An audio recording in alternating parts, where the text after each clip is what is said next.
უკრაინაში რუსეთის წინააღმდეგ ბრძოლის ბრალდებით დაკავებული საქართველოს მოქალაქე გიორგი კინოიანი სომხეთის სააპელაციო სასამართლომ პატიმრობაში დატოვა. კინოიანი 3 სექტემბერს სომხეთ-საქართველოს საზღვარზე საქართველოდან გასვლისას დააკავეს.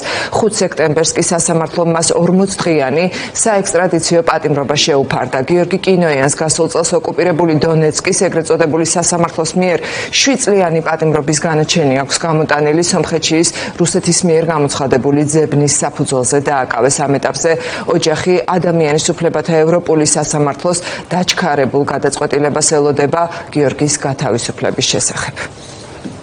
თუ იურიდიული პროცედურებიდან შედეგი მალევე არ დადგება, რა თქმა უნდა, მე ამას და სხვა ჩვენ კოლეგებთან ერთადაც პოლიტიკურ დონეზე წამოვწევთ და სომხეთის პოლიტიკურ ხელმძღვანელობის წინაშეც დავაყენებთ. მიუხედავად იმისა, ქართულ მხარეს, ანუ ოფიციალურ თბილისს რა პოზიცია ექნება. ჩვენ არ გვაქვს მოლოდინები, რომ რუსულ ოცნებას ეხლა მოუნდება ქართველი მებრძოლების დაცვა. არც აქამდე ყოფილა ეს, არც ეხლა და საერთოდ ზოგიერთ მებრძოლს კიდე თავად ედავებიან. ამიტომ ჩვენ საქართველოს მოქალაქეები ჩვენს გასაკეთებელს გავაკეთებთ და გიორგი კინოიანს ჩვენს თანამებრძოლს არ დავტოვებთ, რა თქმა უნდა, ამ განსაცდელში.